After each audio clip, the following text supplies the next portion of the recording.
Limbah elektronik atau e-waste adalah sampah atau limbah yang berasal dari peralatan elektronik.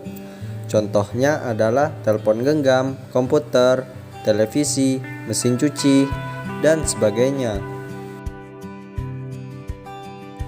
Tahukah kamu, limbah elektronik mengandung bahan yang berbahaya dan beracun seperti logam berat, PVC, PCB, dan lain-lain yang dapat merusak kesehatan dan lingkungan. Oleh karena itu, sampah elektronik harus dikelola agar terpisah dari jenis sampah lain dan mencemari lingkungan sekitar. Berikut contoh videonya.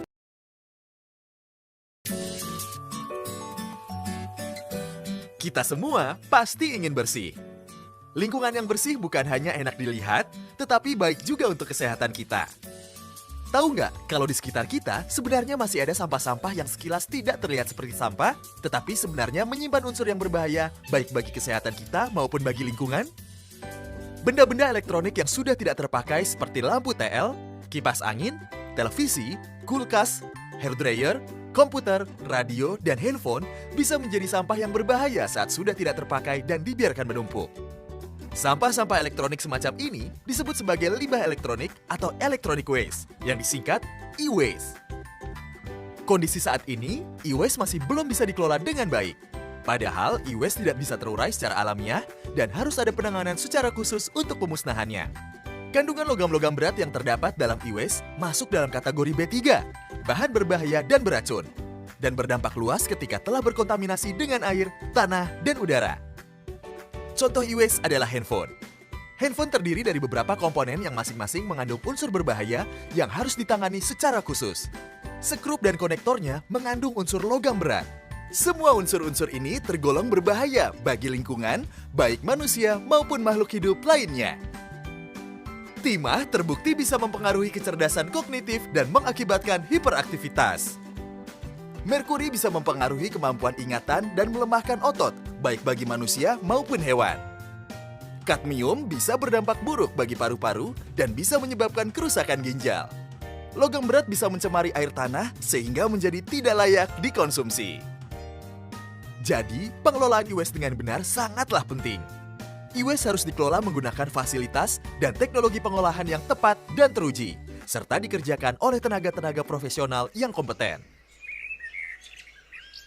Hal ini juga sangat disadari oleh pemerintah Provinsi DKI Jakarta.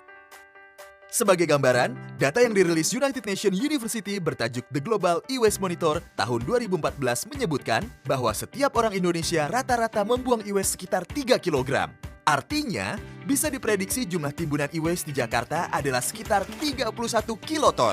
Sebuah jumlah yang besar, sehingga sudah seharusnya dikelola dengan serius. E-waste ini adalah limbah, ya.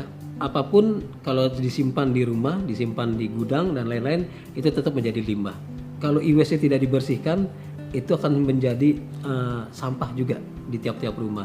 Kita khawatir nanti malah limbah ini akan membawa dampak bagi si penghuninya.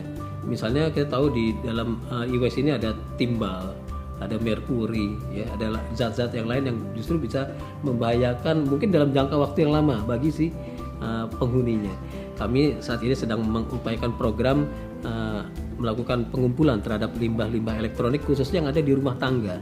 Tadi seperti handphone bekas, televisi, dan lain-lain yang kita akan lebih di treatment bagaimana terhadap limbah e-waste ini. Ada pertanyaan warga Jakarta kepada saya, kalau kami harus mengumpulkan e-waste ini kemana Pak? Kita harapkan nantinya mereka mau secara sadar mengumpulkan limbah elektronik ini. Salah satunya kami punya armada angkutan kebersihan yang bisa menjangkau di semua wilayah DKI Jakarta. Kami juga bekerjasama dengan PPLI membuka drop box di contohnya di Car Free Day di Tamrin Sudirman, ya kan? Atau kami juga menerima kiriman-kiriman e-waste ke kantor kami di Cililitan. Kita inginnya ke depan Jakarta menjadi kota yang manusiawi, Jakarta menjadi kota yang memberikan layanan publik kepada masyarakatnya dalam berbagai aspek, termasuk menghindari dari dampak e-waste.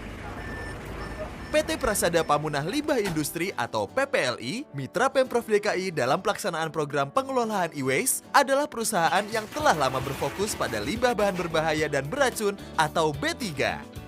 PPLI memiliki pengalaman dan kompetensi untuk membantu Pemprov DKI mengelola limbah e-waste secara aman dan profesional. Pengolahan e-waste dilakukan melalui serangkaian proses kerja. Setelah sampah e-waste dikumpulkan dari masyarakat, sampah-sampah e-waste ini kemudian dipilah-pilah sesuai jenisnya seperti mesin cuci, TV, handphone, dan alat elektronik lainnya. Setelah dipilah, e-waste kemudian dibongkar sampai komponen terkecilnya yang kemudian juga dikelompokkan sendiri-sendiri. Komponen-komponen yang telah dikelompokkan ini kemudian masing-masing diolah secara terpisah melalui proses yang aman dan teruji. Sebagian komponen dimasukkan ke proses daur ulang sehingga bisa digunakan kembali baik untuk keperluan yang sama ataupun untuk fungsi yang sama sekali berbeda. Sebagian komponen yang memang sudah tidak bisa didaur ulang kemudian diolah lebih lanjut secara stabilisasi dan enkapsulasi sebelum masuk ke dalam fasilitas pembuangan akhir sehingga tidak berdampak buruk bagi lingkungan. Jadi, sekarang sudah jelas kan betapa pentingnya program e-waste ini?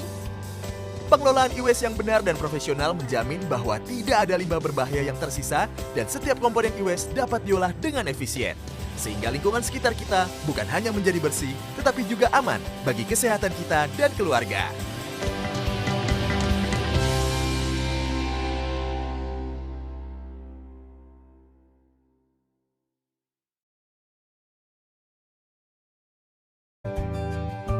Sekian video dari saya. Apabila ada kesalahan kata, mohon dimaafkan. Terima kasih.